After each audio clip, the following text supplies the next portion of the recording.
ஐயா வணக்கம் ஐயா. வலையப்பட்டி தலைமை ஆசிரியர் ஐயா வணக்கம். நலமா வணக்கம்யா. நலமா இருக்கீங்களா? நலமா இருக்கீங்களா? நலமா இருக்கீங்க. ஒரு அருமையான வாய்ப்பு.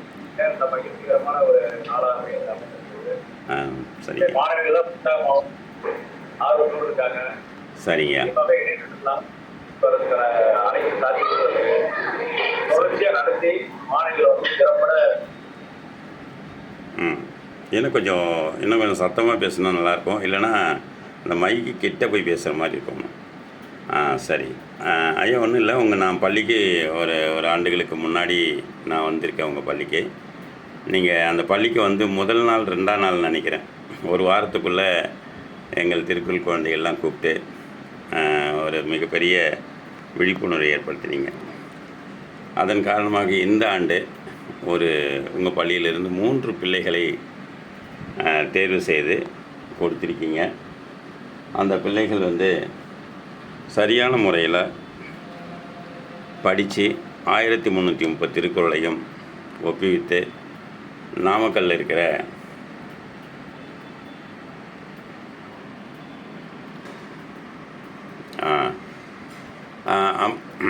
ஐயா மகேஷ்குமார் ஐயா இன்னும் கொஞ்சம் தள்ளி உட்காந்துங்க, நல்லா தெரிகிற மாதிரி.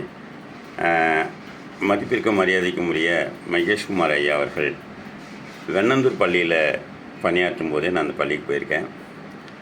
அந்த வெண்ணந்தூர் பள்ளியில் பல மாணவர்களை மருத்துவம் படிப்பதற்கு, சேர்ப்பதற்கு, அந்த அந்த நீட் கோச் கொடுப்பதற்கெல்லாம் விருதுநியாக இருந்து பல மாணவர்களை மருத்துவம் ஆக்கியிருக்காங்க.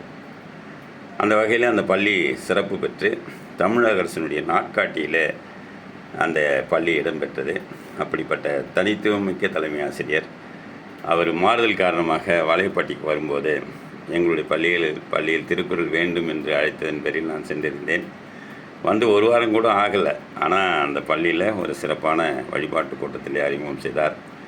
அந்த வகையில் சென்ற ஆண்டு சில பிள்ளைகள் திருக்குறளை ஓதினாலும் கூட அவர்கள் முழுமை பெறாமல் இருந்து விட்டார்கள். இப்போது முழுமையாக 1330 திருக்குறளையும் அந்த பள்ளியில் எப்படியாவது ஒரு 3 அல்லது 5 பிள்ளைகளை உருவாக்க வேண்டும் என்ற எண்ணத்திலே அதுக்கு ஒரு பொறுப்பாசிரியரையும் போட்டு ஒரு சிறப்பான இந்த தொடக்கத்தை செய்திருக்கிறார்கள். இன்று 9/8/2024 வெள்ளிக்கிழமை மாலை ஏறக்குறைய பள்ளி முடிகிற நேரம். அந்த நேரத்தில் ஐயாவை கூப்பிட்டு நான் 4:15 மணிக்கு கூப்பிட்டு ஐயாவை அந்த கூட்டத்தை வைத்துக்கொள்ளலாம் என்று சொன்னேன். அதன் பிரகாரம் கூடியிருக்கிறார்கள். அம்மா ஐயா நீங்கள் ஒரு 2 நிமிடம் பேசிவிட்டு, அம்மாவை ஒரு நிமிடம் பேசிவிட்டு இந்த பிள்ளைகளை அறிமுகம் செய்தால் நன்றாக இருக்கும் என்று நினைக்கிறேன். நடுவில் இருக்கிறவங்க இந்தாண்ட வந்துருங்கம்மா. அவங்க ஆமாம்மா, சரியாக இருக்குது. ஐயா தொடங்கலாம் ஐயா. மரியாதைக்குரிய ஐயா காமராஜர் அவர்களே, மாலை வணக்கம். ஐயாவுடைய ஒரே ஒரு 3 ஆண்டுகளாக அவருடைய ஆற்றல் அளவிட முடியாத அளவுக்கு உள்ளது. திருக்குறளை தன்னுடைய வாழ்வில் புதிதாக கொண்டு உலகம் முழுவதும் பயணம் வருகின்ற மாணவர்கள் உருவாக்கி வருகிறார்கள். அந்த அளவிலே கடந்த 2 ஆண்டுகள் அரசாங்கத்திலே ஐயாவை அழைத்து தினசரி மதிய வேளைகளிலே ஏறக்குறைய 20 மாணவர்கள் புத்தகத்துக்கு பங்கேற்று வந்தார். அதே நிலையிலே தற்பொழுது நான் படிக்க வரையப்பட்டிருக்கிற கடந்த ஆண்டு இந்த நிகழ்ச்சியானது சிறப்பாக நடைபெற்றது என்றாலும் நடுவிலே ஏற்பட்ட பல்வேறு குறைவின் காரணமாக அதை முழுவதுமாக நடத்த இயலவில்லை. அதுக்கு காரணம் என்னவென்றால், திருக்குறளிலே உண்மையான ஆர்வம் அக்கறையும் கொண்ட மாணவர்களை தேடி இருந்து அவர்கள் எத்தனை மிகச்சிறியதாக இருந்தாலும் அவர்களுக்கு பயணம் ஏற்படுத்தே தனியாக இடைவெளியில் ஒரு தொடர்பை ஏற்படுத்தினால் அது மிக பயனுடைய என்ற ஐயோடைய கருத்து. அந்த நிலையில் நம்முடைய பள்ளியிலே 3 தலை சேர்ந்த மாணவர்களுக்கு ஏற்படுத்தியிருந்தார். அவர்கள் திருக்குறள் மீது அளவற்ற பிரச்சனை பேசியிருப்பவர்கள்.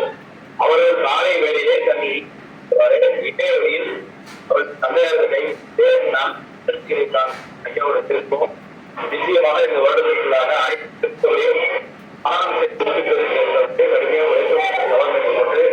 இன்றைக்கு நம்முடைய அவரது பள்ளி வாழ்த்துக்களை தெரிவித்து கொள்கிறோம். இந்த இணைய நிகழ்ச்சியை பிள்ளைகளை நீங்கள் எந்த நேரத்திலும் எதிர்பார்க்காம செய்வதற்கு உதவி செய்வதற்காக பற்றியும் நானும் தனிப்பட்டு நன்றி தரம் பண்ணவனாகின்றோம். உங்களுடைய பணி உங்களுடைய மேலும் ஓடுக நீங்கள் விரும்பினால் உலகம் மாற்றத்தை ஏற்படுத்தக்கூடிய செயல்பாடு நடைபெற்று வருகின்றது. இந்த உலகினாலே தங்களை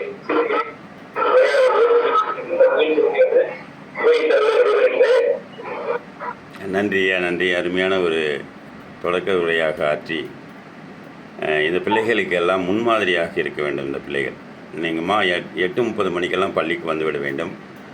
பள்ளியினுடைய தலைமை ஆசிரியர் அறைக்கு முன்னாடி ஒரு வராண்டா இருக்கும். அந்த வராண்டாவில் 3 பேரும் உட்காந்து 3 புத்தகத்தை வச்சுக்கிட்டு ஆளுக்கு ஒரு குறள், ஒரு அதிகாரம் படிக்கணும். அந்த மாதிரி 9 மணி வரைக்கும் படிச்சுட்டு உட்காந்துருங்க. அதுக்கப்புறம் வழிபாட்டு கூட்டம் நடக்கும்போது உங்கள் 3 பேரையும் கூப்பிட்டு அந்த வழிபாட்டு கூட்டத்தில் நிற்க வைப்பார். நீங்கள் வந்து ஒரு நாளைக்கு ஒரு அதிகாரம் பார்த்து படித்தா போதும். கொஞ்ச நாள் போய் பார்க்காம சொல்லுவீங்க. அந்த மாதிரி தினமும் ஒருவர் மாற்றி ஆனால் நிற்கும்போது 3 பேர் தான் நிற்கணும். சரிங்களா? அங்கே வந்து அந்த என்ன பண்ண போகிறோன்னு கேட்டிங்கன்னா, தலைமை ஆசிரியருக்கு முன்னாடி ஒரு சார்ட்டு மாதிரி ஒட்டுவாங்க. அதில் ஒவ்வொரு திங்கட்கிழமையும் நீங்கள் எந்த அளவுக்கு உங்களுடைய படிப்பை தொடர்ந்து இருக்கிறீர்கள், எந்த அளவுக்கு எத்தனை அதிகாரங்கள் எல்லாம் ஒப்பித்தீர்கள்னால் அங்கே கணக்கு போடுவாங்க. சரிங்களா? நீங்கள் வந்து பண்ணணும். அதே மாதிரி உங்களுடைய இந்த பள்ளியில் விட்டு நீங்கள் முடிக்கிற வரைக்கும் தலைமை ஆசிரியர் ஒரு அறைக்கு முன்னாடி அந்த ஃபோட்டோலாம் நான் அனுப்புகிறேன். அந்த பிள்ளைகள் எப்படி பண்ணுறாங்கன்னு சொல்லிவிட்டு அதே மாதிரி உட்காந்துக்கணும். சரிங்களா? நீங்கள் மற்ற பசங்களை கூடி நீ என்ன படிக்க போறியா, நீ எப்படி முடிக்க போகிற, அந்த பசங்கள்லாம் சொல்கிறதெல்லாம் நீ கேட்க தேவையில்ல. சரிங்களா? நான் அந்த பசங்களுக்கும் உங்களுக்கும் எந்த விதமான சம்பந்தம் கிடையாது. ஆனால் உங்களை பார்த்துட்டு நீங்கள் சொல்கிறது ஒரு 30 நாள் பொறுத்து நீங்கள் சொல்கிறத வச்சு அந்த பிள்ளைகள் நான் வரேன் நீ வரேன்னு போட்டி போட்டுக்கிட்டு வரணும். அதனால் எல்லாரையும் சேர்த்துருவும் கூடாது. சரியா? நன்றாக படிங்க. நீங்கள் 30 அதிகாரம் வைப்பீங்க. அப்போ தான் உங்களை சேர்ப்பார் ஐயா அப்படின்னு சொல்லி அவங்கள படிக்க வைங்க. சரியா? காலையில் ஒரு நாள் கூட விடுமுறை எடுக்கக்கூடாது. காலம் தவறாமல் இருக்கணும். சரியா? நேரத்துக்கு வந்துடணும். 5:50க்கெல்லாம் உள்ளே வந்துடணும். 5:45 மணிக்கெலாம் நான் வந்து அரங்கத்தை திறந்துடுவேன். அதுக்கு முன்னாடி நான் அமெரிக்காவில் ஒரு பக்கம் போயிட்டுருக்கோம். நீங்கள் படித்த உடனே 6:01க்கெலாம் நான் வந்துடுவேன். சரியா? படிப்போம். ஒவ்வொரு நாளும் நான் வந்து உங்களுடைய வருகை பதிவோட குரல் பதிவாக போடுவேன். ஐயாவுக்கு யாரெல்லாம் வந்துடுறீங்க மொத்தமாக போடுவோம். அப்போது ஒரு பள்ளியிலையும் யார் வந்திருக்காங்கன்னு சொல்லுவாங்க. அது உங்கள் பெற்றோர்களும் பார்ப்பாங்க. இன்னொரு விஷயம் என்னென்னா, உங்கள் பெற்றோர்களுக்கு நீங்கள் என்ன படிக்கிறீங்க, எந்த குரூப்பில் படிக்க போகிறீங்கலாம் தெரியாது. நாங்கள் தான் வழிகாட்டணும். நீங்கள் பெரிய ஆள் ஆகணும்னு சொன்னால் அவங்களுக்கெல்லாம் தெரியாது இல்லையா? ஆனால் பெரிய பணக்காரெல்லாம் பெரிய பள்ளியெல்லாம் படிக்க வைப்பாங்க. படிப்புக்கும் அதுக்கும் சம்மந்தமே கிடையாது. நீங்கள் சாதாரண பள்ளியில் படித்தா கூட, கவர்மெண்ட் பள்ளியில் படித்தா கூட எத்தனையோ சலுகைகள் இருக்குது. நீங்கள் பெரிய ஆளாக வரலாம். சரிங்களா? சரியா குழந்தைகளே? சரி. நீங்கள் வந்து ஒவ்வொருத்தரும் உங்களுக்கு பேரை சொல்லுங்கள். மகாஸ்ரீ. சரி. அடுத்து நீங்கள்? ஆசினி. ரைட். நீங்கள்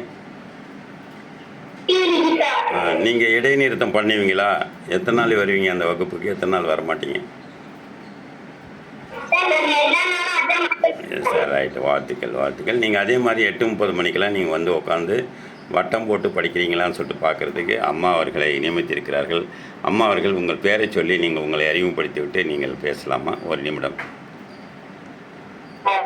ஐயா, என் பேர் கா கண்ணகி. நான் இடைநிலை ஆசிரியர் வடைப்பட்டி பள்ளியில எனக்கும் முடிஞ்ச திருக்குறளை எனக்கு பண்ணணுங்கிறதுனால ஏன் சொல்றாங்க படிச்சிருக்கீங்க. நான் வந்து டெய்லியும் ஒரு குறளை பொருளோட சீர்திருச்சு அதுங்களுக்கு எப்படி படிக்கிறதுன்னு சொல்லிடுவேன். பாட்டு சொல்லிடுறது. அடுத்த நாள் அந்த குறளை சொல்ற மாதிரி பயிற்சி ஒரு 1.5 மாசம் தான் அப்படியா. அதே இன்னைக்கெல்லாம் எக்ஸாம் இன்னைக்கு அட்டன் பண்ண முடியல. ஆனா இனிமே நீங்க சொல்றது டெய்லியும் அவங்க வேற இருந்தா நான். சரி, நன்றிங்க. நன்றி. முதல் நிலைக்கு போவோம். முதல் நிலையில் 1330 குறளையும் சொல்லி கொடுத்துருவோம். மூலத்தை மட்டும் சொல்லி கொடுத்துருவோம். 2ஆம் நிலைன்னு இருக்குது. அந்த 2ஆம் நிலை தான் பொருளோடு சொல்லிக் கொடுக்குற ஒரு வகுப்பு. அதே மாதிரி பார்த்திங்கன்னா இரவு 9 மணிக்கு, அதாவது 8:45 மணிலேருந்து 9:45 மணி வரைக்கும் ஒரு வகுப்பு போகுது. அந்த வகுப்பில் இதே சொடுக்கள் தான் போகுது. அதில் நிறைய பேர் படிக்கிறாங்க. பொருள் உணர்ந்து படிக்கிற பெரியவங்கள் படிக்கிற வகுப்பு. அதில் கூட யாராவது பயன்படுற மாதிரி இருந்துச்சுன்னா பயன்படலாம். சரிங்களா? நீங்கள் எத்தனை மணிக்கு வரணும் தெரியுமா பிள்ளைகளா? கரெக்டாக 6 மணிக்கு வந்து 6:45க்கு விட்டுடுவோம். அதே மாதிரி இரவு 7:30 மணிலேருந்து 8 மணி வரைக்கும் சில அக்காக்கள் கூட உங்களை சேர்த்து விடுவோம். அவங்க வந்து உங்களை வந்து படிக்க வைப்பாங்க. சரிங்களா? நீங்கள் நன்றி சொல்லுங்கள் பார்க்கலாம் ஐயாவுக்கும் அம்மாவுக்கும் உங்களை எல்லாம் இந்த வாய்ப்பு கொடுத்ததுக்கு. நன்றி, வணக்கம். எனக்கு அடுத்த மாதத்தில் எனக்கு வந்து 10 அதிகாரமோ 15 அதிகாரம் முடிச்சுமோன்னு சொல்லணும். நான் வந்து ஒரு 5 நாட்களுக்கும் நாங்கள் வந்து உங்களுக்கு வரிகை பதிவு எடுத்து என்ன பண்ணோன்றதெல்லாம் நாங்கள் சொல்லுவோம். சரிங்களா? கிளாஸில் என்ன நடக்குதுன்னு கேட்பாங்க. அதே மாதிரி தினமும் ஐயாவை பார்க்கணும், அம்மாவை பார்க்கணும். வந்து இன்றைக்கி நான் வகுப்புக்கு போனேன்.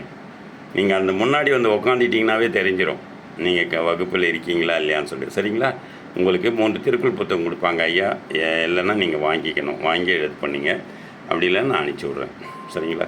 இந்த நல்லதொரு வாய்ப்பை ஏற்படுத்தி கொடுத்த மிக்க தலைமை ஆசிரியர் மகேஷ்குமார் ஐயாவுக்கும் கண்ணகி அம்மாவுக்கும் என்னுடைய நன்றியும் பாராட்டுகளையும் சொல்கிறேன். ஏதோ சொல்ல வந்தீங்க, சொல்லுங்கய்யா. இருக்காங்களா? ரைட், வாழ்த்துக்கள். ஐயா நீங்கள் முடிங்கய்யா, முறைப்படி முடிச்சிருங்க.